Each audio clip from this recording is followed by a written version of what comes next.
গুরুমা গুরুমা আমি প্রতি বছর ফেল করি গুরুমা, একটা তাবিজ দাও না মা, যাতে আমি পাস করতে পারি। এদিকে আয়।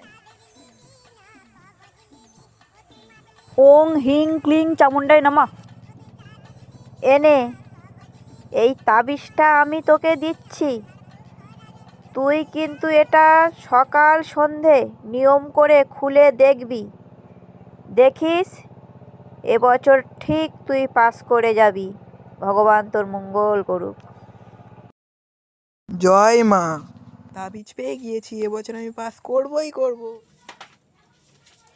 দূর, পড়াশোনা করে কি যে হবে, গুরুমা তো তাবিজ দিয়েছে, আমি তো এমনিতেই পাস করে যাবো। এবছর আবার ফেল করলাম। যাচ্ছে গুরুমার কাছে। গুরুমা কি তাবিজ দিলে তুমি, দেখো এবছর আমি ফেল করলাম। তোকে যখন তাবিজটা আমি দিয়েছিলাম বলেছিলাম সকাল সন্ধে খুলে দেখতে, তুই কি দেখেছিলি?